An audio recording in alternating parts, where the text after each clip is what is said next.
I'm calling 911. You stole my internet. That's what the HOA president's son screamed from my lakeside property.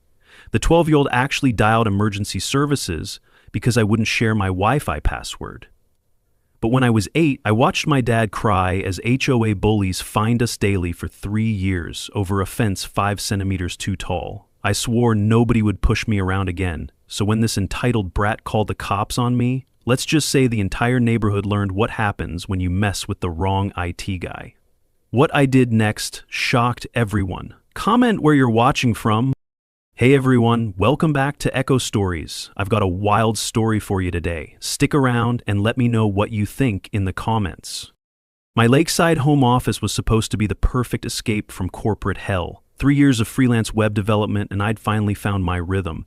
Morning coffee on the deck, laptop humming with a rock-solid 200 megabits per second fiber connection and the kind of peace you can't buy in the city. The Homeowners Association here was manageable, unlike the nightmare from my childhood. These people mostly kept to themselves. Property values stayed high, lawns stayed green, and everyone minded their own business. Then, the Walshes moved in across the street. Margaret Walsh, sorry Mrs. Walsh as she insisted everyone call her, arrived like a hurricane in a Lexus SUV. Within a week, she'd introduced herself as the incoming HOA president and started her inspection tour of the neighborhood. I watched her through my window, clipboard in hand, photographing everyone's mailboxes and measuring garden borders with a little ruler. Her son Tyler was 12 going on entitled. Golden hair, designer clothes, and the kind of confidence that only comes from never hearing the word no. He'd already made his rounds, introducing himself to neighbors by asking what kind of gaming setup they had and whether their Wi-Fi was any good. I should have seen the warning signs. It was started innocently enough. I was debugging a client's e-commerce site when I noticed someone lurking near my property line. Through the window, I spotted Tyler Walsh crouched behind my neighbor's hedge, iPhone in hand, staring intently at his screen. Classic Wi-Fi hunting behavior. I'd seen it before. I stepped outside. Looking for something, Tyler? He jumped like I'd caught him stealing cookies. Oh, hi, I was just, looking at the lake. It's really pretty from here. Right, the lake was clearly visible from his own backyard. Your phone picking up anything interesting? I asked casually. His face went red. I don't know what you mean. I could see my network name, Miller Fiber 200, glowing on his screen from 6 feet away. The kid wasn't exactly subtle. Look, Tyler, if you need internet help, just ask your parents to upgrade your plan. But you're not going to find free Wi-Fi over here. He mumbled something and shuffled away, but I caught the look he threw back at me. Pure calculation. This wasn't over. 2 days later, he made his move. Tyler showed up at my front door with the kind of smile that probably worked on grandparents and substitute teachers. Professional gray puppy dog eyes, practiced innocent tone, the whole package. Hi, Mr. Miller. I'm Tyler from across the street.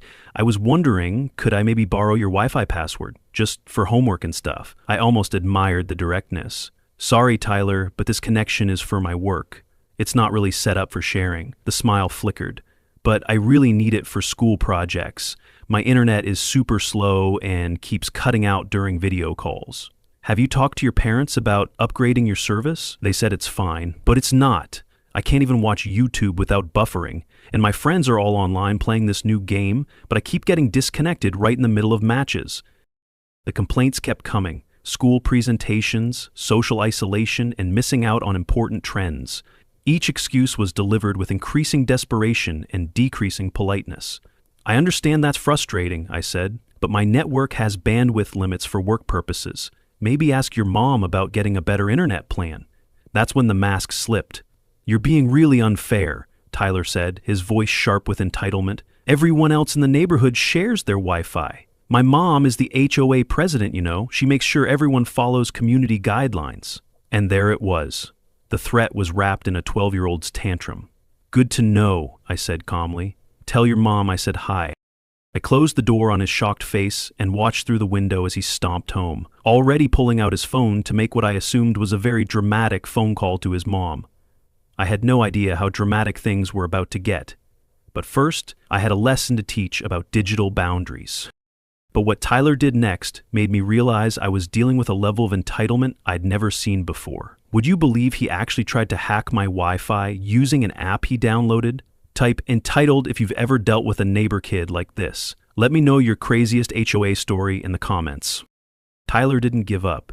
If anything, my refusal seemed to trigger some kind of spoiled kid override protocol. The next morning, I caught him casually walking his dog past my house. Except the dog was on a 20-foot leash that somehow kept wandering into my yard, dragging Tyler accidentally closer to my router's signal range. The kid spent 10 minutes pretending to clean up after a dog that hadn't actually done anything while frantically tapping his phone screen. Day 2 brought a new strategy, the strategic iPad placement.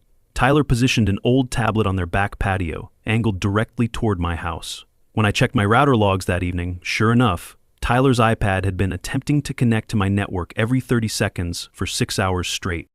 By day 3, he'd recruited backup. His friend Jake came over for a study session that involved both boys sitting on Tyler's front lawn with laptops, supposedly doing homework but actually trying to crack WPA2 encryption with some app they'd downloaded. I watched them through my security camera, taking screenshots of their increasingly frustrated attempts. The real escalation came when Tyler started talking to the neighbors. I first heard about it from my next-door neighbor, Bill Rodriguez. "Hey Alex," he said during one of our weekend lawn conversations, "that Walsh kid came by asking about our internet setup, said something about you having suspicious Wi-Fi activity that might be causing problems for everyone else." Tyler was making the rounds, apparently. Mrs. Miller, no relation despite the name, mentioned he'd asked her if she'd noticed any weird networks on her Wi-Fi list lately. The Patels said he'd inquired about their internet speeds and whether they'd experienced any recent slowdowns. Classic disinformation campaign. 12 years old and already working the rumor mill like a seasoned politician. The breaking point came when I overheard him talking to old Mr. Morrison, our neighborhood's self-appointed technology expert. "I think the guy across the street might be running some kind of hacker setup," Tyler was saying, voice pitched loud enough for me to hear from my garage. "My mom says people who work from home sometimes do illegal stuff with their computers, and his Wi-Fi has like a really weird name." Miller Fiber 200 was weird now, apparently. Morrison, bless him, actually knew something about technology. "Son, that just means he's got fiber internet and decent speeds. Nothing suspicious about that." But Tyler pressed on. "Yeah, but why won't he share it? Everyone else in nice neighborhoods shares their Wi-Fi. My mom says it's common courtesy." That's when I decided Tyler needed a more educational approach to community internet etiquette. If Tyler wanted to monitor my network activity, I'd give him something worth watching. On day 1 of my counter campaign, I changed my network name to Tyler Stop Lurking.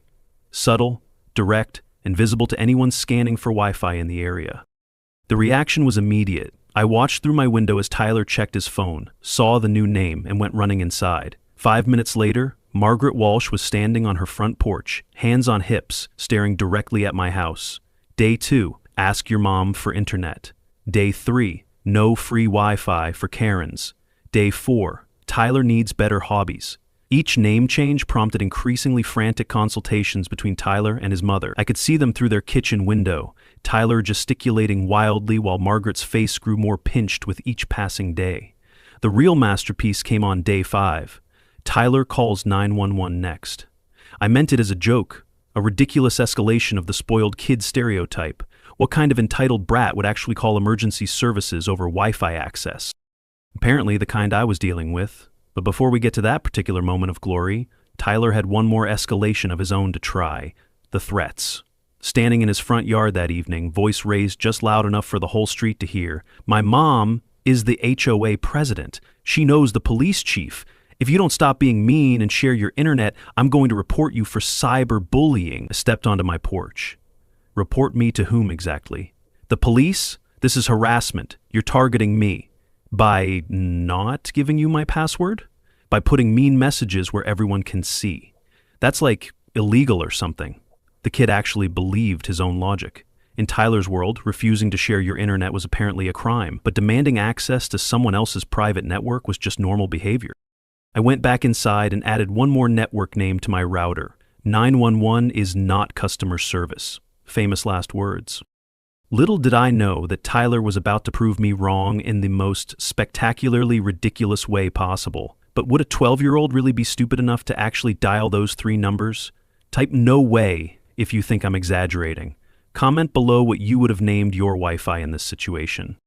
I should have known Tyler would take my Wi-Fi names as a personal challenge. The kid had never met a boundary he couldn't bulldoze through with enough whining and parental intervention.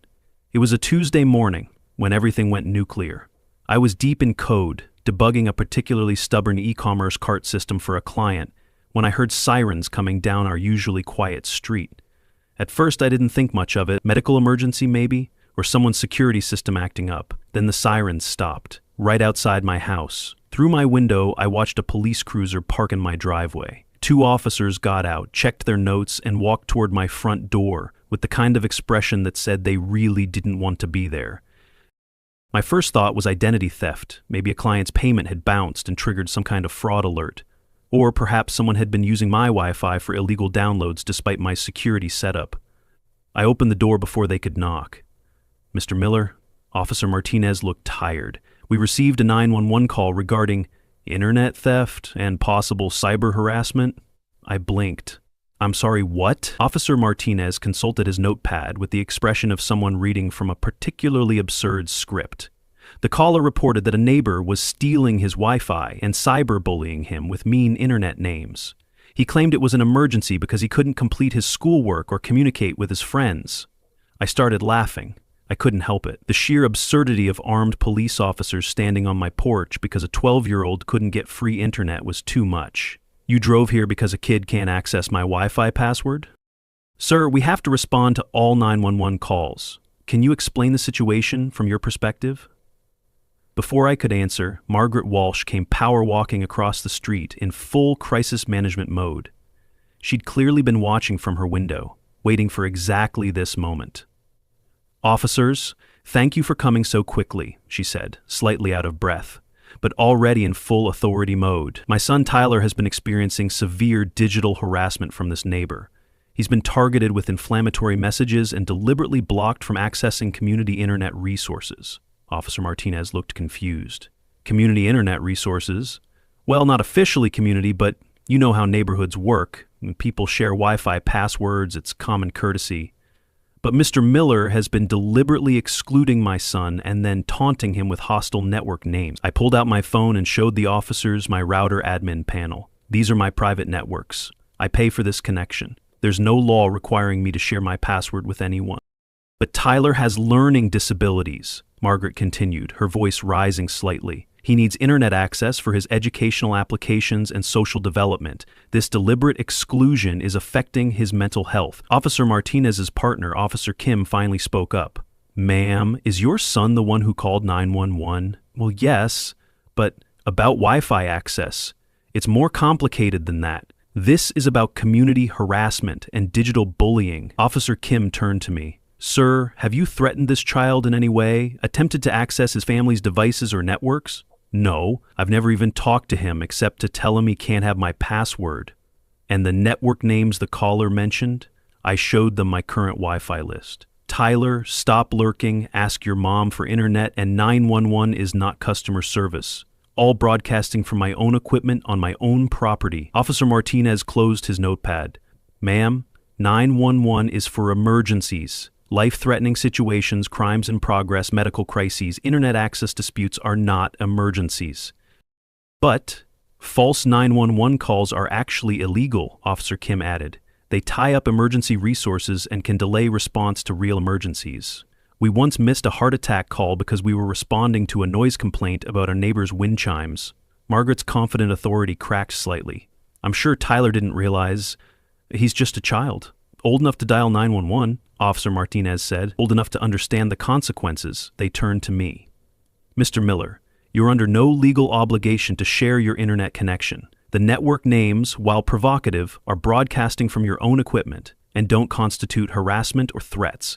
However," Officer Kim added, looking back at Margaret, "we do need to document this call and provide some education about proper 911 usage." I watched Tyler peek around the corner of his house, then quickly duck back when he saw the officers looking his way. "Tyler!" Margaret called sharply. "Come here! Now!" The kid emerged slowly, dragging his feet like he was walking to his execution. His confident swagger from earlier in the week had completely evaporated. Officer Martinez knelt down to Tyler's eye level. "Son, did you call 911 today?" Tyler nodded, not making eye contact. "Can you tell me what you thought the emergency was?" He won't give me his Wi-Fi password," Tyler mumbled. And he's being mean with the name. Tyler, Officer Kim said gently but firmly, 911 is only for real emergencies, when someone's hurt or in danger or when a crime is happening. Not having internet access isn't an emergency. But I couldn't do my homework. That's something to work out with your parents and your school, not the police. Officer Martinez stood up and addressed both Margaret and Tyler. We're going to file an incident report about the improper 911 usage. This is a warning. Future non-emergency calls could result in fines or charges. Margaret's face had gone pale. Officers, surely you understand this was just a misunderstanding. Ma'am, emergency services exist to save lives. Every minute we spend on non-emergencies is a minute we can't help someone who might actually be dying. They handed Margaret an informational pamphlet about proper 911 usage and appropriate conflict resolution, shook my hand apologetically, and drove away. I stood on my porch, watching Tyler get the lecture of his life from his mother, and realized this was just the beginning. The humiliation should have been enough, but I could see Margaret's face through her kitchen window later that evening. She wasn't backing down. She was plotting. Her lips were moving rapidly as she paced back and forth, gesturing wildly with her phone. Every few minutes she'd stop and stare directly at my house with the kind of cold calculation that promised escalation. Time to teach the whole neighborhood about consequences, because if Margaret wanted to play hardball, I had a few tricks she hadn't seen yet. What I didn't know at the time was that Tyler's 911 call had been recorded, and the audio was about to become neighborhood legend. The dispatcher had asked Tyler to repeat his emergency 3 times before finally understanding that a 12-year-old was calling emergency services because his neighbor wouldn't share internet access. So you're saying someone won't give you their Wi-Fi password and you consider this an emergency? The dispatcher had asked, barely containing her disbelief. Yes, it's really important. I have homework due and my friends are all online, Tyler had replied with the kind of desperation usually reserved for actual life-threatening situations. The dispatcher had to explain that 911 was for fires, medical emergencies, and crimes in progress, not internet disputes between neighbors. By the time the officers arrived at my door, they'd already discussed how to handle what was clearly the most ridiculous call of their careers. Officer Martinez later told me that they'd actually debated whether to respond at all, but policy required them to investigate every 911 call, no matter how absurd. We've had calls about loud music, barking dogs, even someone who called because their pizza delivery was late, he'd said. But a kid calling emergency services over Wi-Fi access? That was the first. The incident report they filed would become required reading at the police academy as an example of 911 misuse. Tyler Walsh had officially made law enforcement history for all the wrong reasons. As I watched the police car disappear down the street, I felt a mixture of vindication and concern. Tyler had learned a harsh lesson about consequences, but Margaret's reaction told me this war was far from over. She'd escalated from passive-aggressive HOA notices to having her son call emergency services. What would she try next? I didn't have to wait long to find out. The next morning I found a formal complaint taped to my front door, signed by Margaret as HOA president, demanding an immediate hearing about my disruptive and harassing behavior toward minors in the community. She was doubling down, using official channels to legitimize her son's outrageous behavior. Time to show her what real escalation looked like. The irony wasn't lost on me that Margaret was filing harassment complaints after her son had literally called police on me for not sharing my private internet connection. But this gave me an idea. If she wanted to play the official complaint game, I could play it better. After all, I had documentation of every interaction, security camera footage, and now a police report showing that her family had wasted emergency resources. Margaret Walsh was about to learn that some battles are better left unfought. You think that humiliation would be enough to end this, but have you ever met a Karen who backs down after being embarrassed in front of the whole neighborhood? Type karma if you think Tyler got what he deserved. What's the dumbest reason someone has called 911 in your area? That night, after the police left and the Walsh family retreated into damage control mode, I sat on my deck with a beer and my laptop, staring out at the lake while my mind worked through possibilities. Tyler had escalated to 911 over Wi-Fi. The sheer entitlement was breathtaking, but what really bothered me was Margaret's immediate response. Not to discipline her son for wasting emergency resources, but to double down and try to make me the villain. These people didn't understand the consequences. They'd been insulated by privilege and HOA authority for so long that they genuinely believed their minor inconveniences justified involving armed police officers. Time for an education in cause and effect. I opened my router's administration panel and started researching. My Ubiquiti Dream Machine Pro could handle way more than basic home networking. With the right configuration, I could create a localized Wi-Fi nightmare that would make Tyler's internet problems look like a minor inconvenience. But I needed to be smart about this. Legal, deniable, and precisely targeted. First, I mapped out the neighborhood's wireless landscape. Most people were using basic ISP-provided routers on default settings, Xfinity gateways, AT&T modems, and a few Netgear units from Best Buy. Nothing sophisticated. They were all broadcasting on the most common channels, 1, 6, and 11 for 2.4 gigahertz. A handful of 5 gigahertz frequencies with minimal security beyond basic WPA2. Perfect.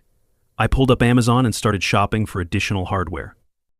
2 days and $800 later, I had assembled what I privately called Operation Router Wall. 6 enterprise-grade wireless access points strategically positioned around my property to create maximum interference patterns across the neighborhood. The beauty of my plan was its simplicity. I wasn't hacking anyone's network or blocking their signals directly. I was just exercising my right to broadcast on public wireless frequencies. The fact that my broadcasting would create a chaotic mess of overlapping signals and competing networks, pure coincidence. Each access point was configured to broadcast multiple network names, designed for maximum psychological impact. Tyler 911 emergency hotline, Margaret control your kid, call police for this too, Karen customer service line, and my personal favorite, 911 operator please hold. But the real genius was in the technical setup. Each fake network was configured to appear legitimate. My own switch pole, my own privacy section, even my fake captive portals that would pop up when people tried to connect. Devices would see dozens of seemingly available networks but couldn't actually connect to any of them. Meanwhile, my main networks were hidden and running on carefully selected frequencies that avoided my own interference pattern. I'd still have perfect internet. Everyone else would experience digital chaos. The positioning was critical. I spent an entire afternoon with a signal analyzer finding the optimal placement to create dead zones specifically around the Walsh house while minimizing impact on neighbors I actually liked. Bill Rodriguez next door? His usual spot on his back patio would still get a decent signal. The Patels, who'd always been friendly, their home office would be mostly unaffected. But the Walsh house, with Tyler's gaming setup and Margaret's smart home ecosystem, they were about to enter the digital stone age. I flipped the switch on a Saturday morning while Tyler was outside practicing skateboard tricks in his driveway. Within minutes, I could see him checking his phone with increasing frustration. The chaos was beautiful. Tyler's first sign of trouble came when his music suddenly cut out. I watched him tap his phone, restart his apps, even hold the device up in the air like he was trying to catch invisible signals. Next came his gaming withdrawal. Through my window, I could see him in his bedroom, controller in hand, staring at a loading screen that would never finish loading. His Xbox kept trying to connect to networks that promised internet but delivered nothing but digital purgatory. But Tyler was just the beginning.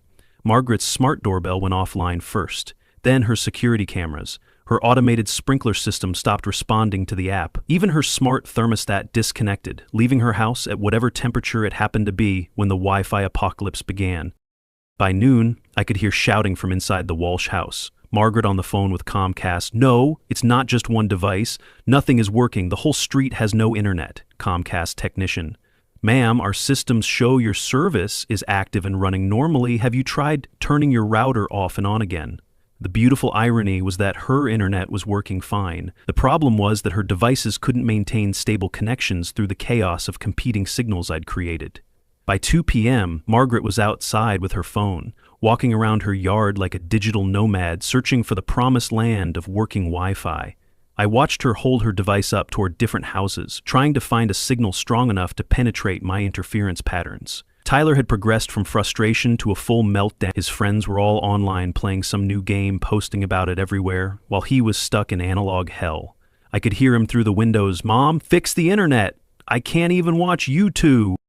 Of course, my plan wasn't perfect. Some neighbors were definitely affected, and I felt genuinely bad about Mrs. Patterson from down the street calling her grandson for tech support, or seeing old Mr. Morrison trying to troubleshoot his streaming issues. So I made adjustments, reduced power levels on a couple of access points, created small clear zones around houses where I knew people were working from home or had medical devices that needed connectivity. The Walshes, however, remained in the full blast zone of my digital weapon. By evening, Margaret had called Comcast 4 times, AT&T twice, and even contacted the city's IT department to report widespread infrastructure problems. Every technician told her the same thing. The main lines were fine. The problem was on her end. That's when she made the call I'd been waiting for.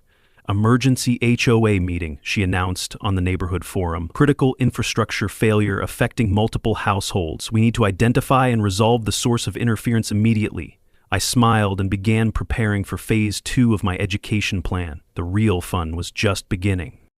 The next few days were a masterclass in watching entitled people lose their minds over something the rest of the world considers a minor inconvenience. Tyler's withdrawal symptoms were particularly entertaining.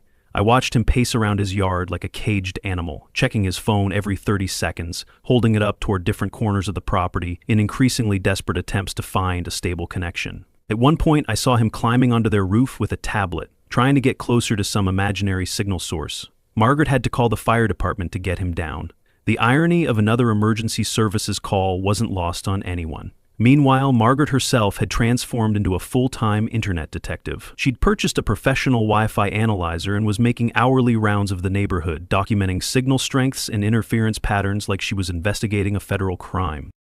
What made it even better was watching Margaret try to maintain her composure while her digital empire crumbled around her. Her smart home had been her pride and joy. Automated lights, climate control, security cameras, the works. Now she had to manually adjust her thermostat like some kind of primitive cave dweller. Her video doorbell was offline, so she couldn't spy on the neighbors anymore. Even her smart refrigerator stopped working properly, leaving her unable to monitor Tyler's snacking habits remotely. The woman who'd built her entire identity around controlling every aspect of her environment was suddenly powerless against the invisible forces of radio frequency interference.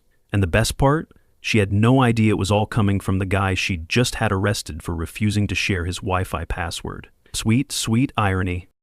Margaret was about to call an emergency meeting to find the saboteur, but what would happen when I showed up offering to help solve the very problem I created? Type genius if you think my revenge was perfect.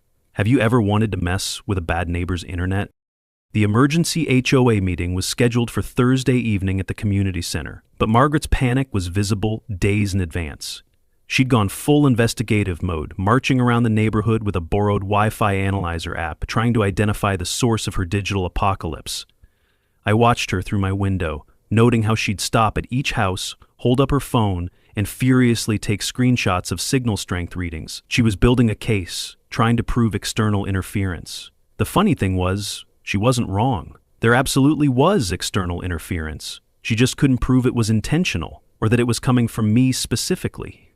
Tuesday afternoon, she knocked on my door. "Alex, I'm sure you've noticed the internet problems affecting our neighborhood," she began, clipboard in hand like she was conducting an official investigation.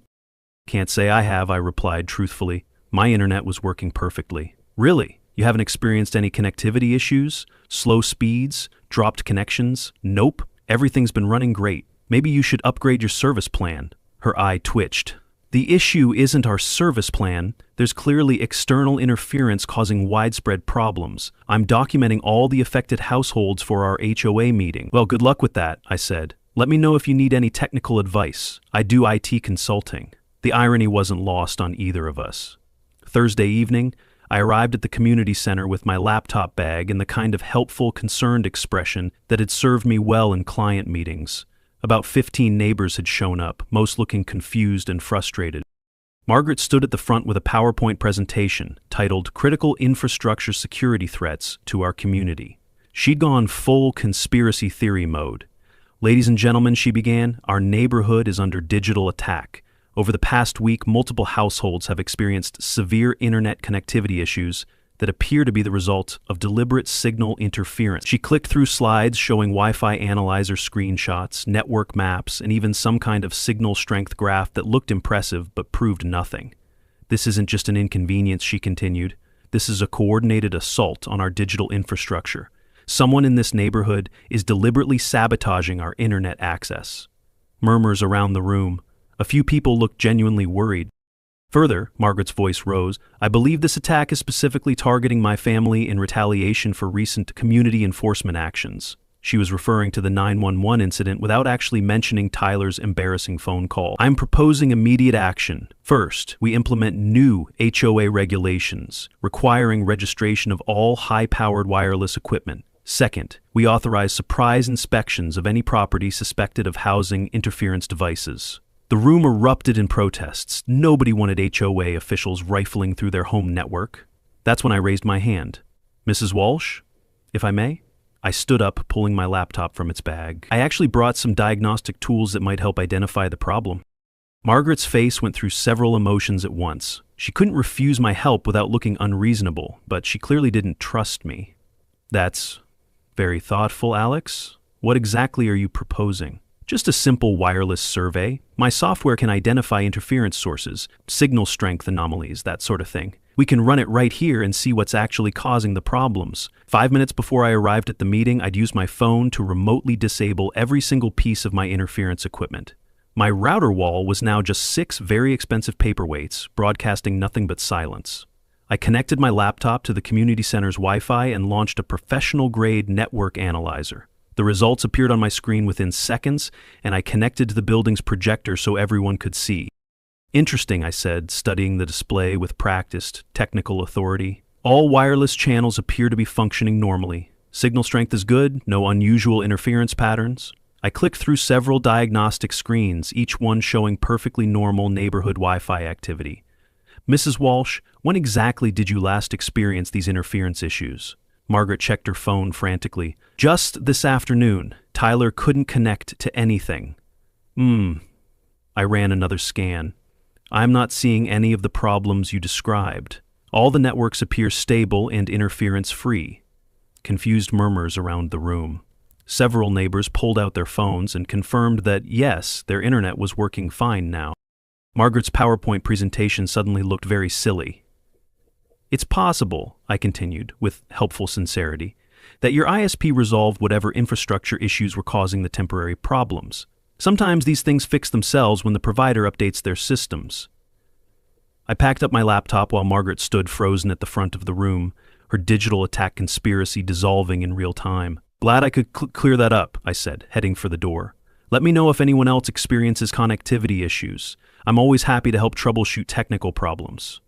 The meeting dissolved into confused chatter about false alarms and wasted time. Margaret was left explaining to annoyed neighbors why she'd called an emergency meeting over internet problems that apparently didn't exist. I drove home, parked in my driveway, and used my phone to reactivate every single piece of interference equipment. Tyler's gaming drought resumed immediately. You'd think Margaret would realize she was outmatched and give up, but what happens when a Karen gets publicly humiliated in front of the entire neighborhood? Type gotcha if you saw that trap coming. What would you have done if you were Margaret in that moment? Margaret Walsh was not the type of person to accept humiliation gracefully. After the community center debacle, she doubled down on her power trip with the kind of petty vengeance that only an unchecked HOA president could deploy. The first violation notice arrived on Friday. Violation of Community Aesthetic Standards, Section 4.2.7. Electronic equipment visible from public areas. Violation? My laptop was visible through my home office window. The fine, $300. I appealed through the proper channels, submitting a written response pointing out that Section 4.2.7 specifically addressed outdoor equipment installations, and that a laptop inside my house didn't qualify. Margaret rejected my appeal within 24 hours. Saturday brought another notice. Violation of residential zoning compliance to Section 8.1.3 commercial activity in residential zone. Margaret had decided my freelance work constituted a business operation that violated our residential zoning. Never mind that half the neighborhood worked from home, or that nothing in the HOA bylaws prohibited home offices. Fine. $500. Sunday's special delivery was my personal favorite. Violation of Community Noise Ordinance, Section 6.4.1. Excessive electronic noise during quiet hours. The excessive electronic noise? My mechanical keyboard. Apparently, Tyler had complained about hearing loud clicking sounds that disturbed his sleep from across the street, through closed windows. Fine, $200. But Margaret's real genius move was more subtle and infinitely more damaging. She posted on the neighborhood forum, the Nextdoor app, and every local community platform she could find. The posts were carefully worded to avoid direct accusations while maximizing damage. Has anyone else had negative experiences with local freelance IT services? I'm concerned about a provider in our area who seems to have technical competency issues and poor customer service attitudes. Please message me for details. Residents should be aware that some work-from-home individuals may not be properly licensed for commercial operations. Always verify credentials before hiring local services. Warning about potential data security issues with unlicensed home-based IT providers. Protect your personal information by using established businesses only. The reviews started appearing on my Google business profile within days. 1-star ratings with vague complaints about unprofessional conduct and technical difficulties. Margaret had weaponized her social network against my livelihood. My biggest client, a local restaurant chain, called Tuesday morning to reconsider the timeline of our current project. By Thursday, they'd canceled entirely, citing concerns about service provider reliability that had reached them through community feedback. I lost 3 more clients that week. Friday evening, sitting on my deck with a beer and a calculator, I ran the numbers. Margaret's violation fines, $1,000. Lost client revenue, $12,000. Potential future business damage, incalculable. For the first time since this whole mess started, I seriously considered giving up. Maybe I should just move. Find another lakeside town, somewhere without HOAs or entitled neighbors. Start over where nobody knew my name or had opinions about my router configuration. The sun was setting over the lake, painting everything in orange and gold.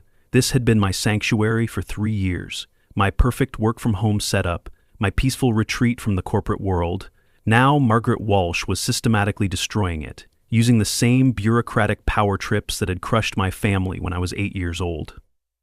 I pulled out my phone and started browsing real estate listings in other states. Then I stopped. No, I'd run from bullies before, watched my parents cave to unreasonable authority figures rather than fight back, spent my childhood feeling helpless while power-hungry neighbors destroyed my family's peace of mind. Not this time. I put the phone away and opened my laptop. If Margaret wanted to play the long game, she was about to learn why that was a very bad idea.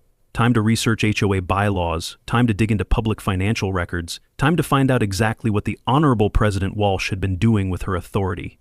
Time to end this properly. I spent the weekend deep in digital forensics, armed with coffee and the kind of methodical anger that turns people into excellent investigators. HOA financial records were public information, available through the county clerk's office. Meeting minutes were archived on the community website. Margaret's email communications as president were discoverable through public records requests. What I found was a masterclass in small-scale corruption. $3,200 from the Community Improvement Fund had been allocated for professional landscaping services at Margaret's home address. The invoices were signed by Margaret herself, approved without a membership vote, and paid to a company owned by her brother-in-law. Another $1,800 in community Wi-Fi infrastructure upgrades had been spent on nothing. No equipment purchased, no services rendered, no infrastructure improved. The money had simply vanished into administrative overhead. But the real smoking gun was in the meeting minutes. Margaret had been making unilateral decisions for months, bypassing the required membership votes for any expenditure over $500. She'd been running the HOA like her personal kingdom, rubber stamping her own proposals without oversight. I was about to discover something about Margaret's HOA management that would shock the entire neighborhood, but would I have the courage to expose what I found? Type, "Fight back if you think I should take her down." Have you ever been pushed to your breaking point by a bad neighbor?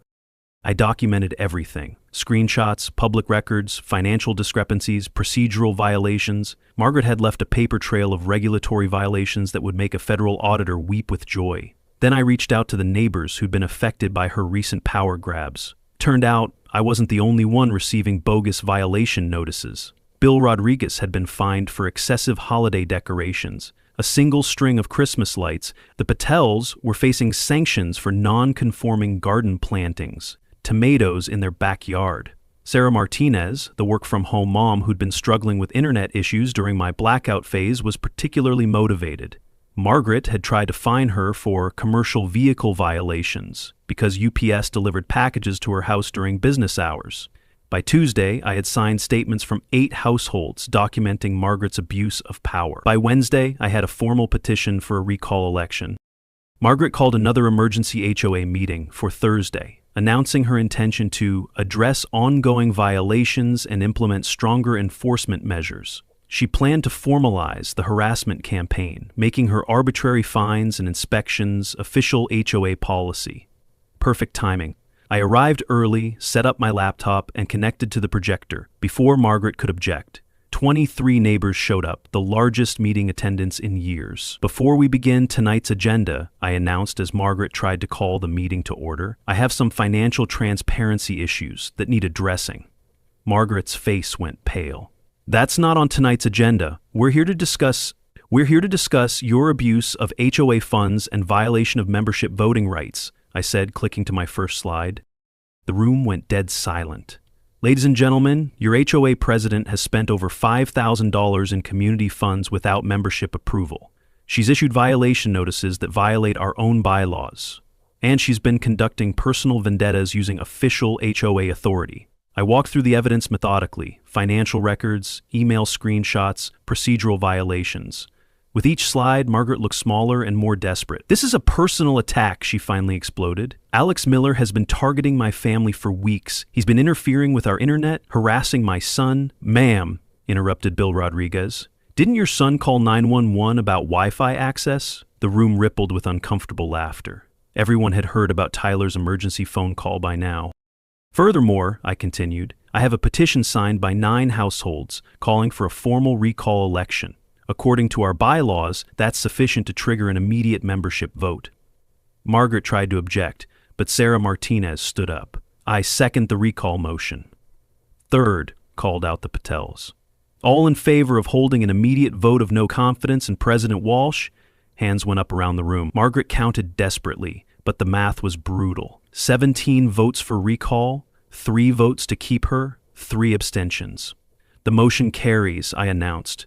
Margaret Walsh is hereby removed from the position of HOA president, effective immediately. Margaret sat frozen for a moment, then gathered her papers and walked out without a word.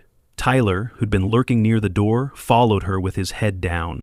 The room erupted the moment the door closed behind them. $3,000 of our money for her personal garden? Bill Rodriguez's voice carried a mix of shock and fury, and she had the audacity to fine me for a single string of Christmas lights. The Patels were equally outraged. We were considering moving because of her constant harassment, Mrs. Patel said, her hand shaking slightly. Thank God someone finally had the courage to expose her. Sarah Martinez stood up, her voice carrying newfound authority. This is exactly why we need transparency and accountability in our HOA. No more secret decisions, no more personal vendettas masquerading as community improvement. But before Tyler disappeared completely, he stopped and approached me hesitantly. Mr. Miller? His voice was barely above a whisper. I'm really sorry about the 911 thing. I didn't know it would cause so much trouble. I just wanted to play games with my friends. The kid looked genuinely remorseful, nothing like the entitled brat who'd been demanding my Wi-Fi password weeks earlier. I understand, Tyler, I said, but next time you can't get what you want, maybe try asking nicely instead of calling the police. He nodded vigorously and ran after his mother, who was already halfway to her car. We elected Sarah Martinez as interim president and spent the next hour reversing Margaret's bogus violation notices and implementing actual financial oversight procedures. Walking home that night, I felt a satisfaction deeper than simple revenge. This wasn't just about Wi-Fi anymore. It was about justice for an entire community that had been bullied into silence. The next morning, I performed one final act of digital mercy. I systematically shut down every piece of my interference equipment, watching my network analyzer as the neighborhood's Wi-Fi signals slowly strengthened and stabilized. Within minutes, devices throughout the area began reconnecting. It was like watching a digital ecosystem heal itself after a long illness. As I sat on my deck with my morning coffee, watching the sunrise paint the lake in shades of gold, I realized this ordeal had taught me something valuable about the power of standing up to bullies and fighting for what's right. I drove home, sat on my deck, and changed my Wi-Fi network name one final time. Problem solved. Then I disabled all my interference equipment permanently. The neighborhood's internet returned to normal within minutes. Tyler never bothered me about Wi-Fi again. Margaret avoided eye contact whenever our paths crossed. The HOA actually started functioning like a proper community organization instead of a personal fiefdom. And me? I kept my perfect lakeside office, my rock-solid internet connection, and my peace of mind. Sometimes the best revenge is simply refusing to be pushed around.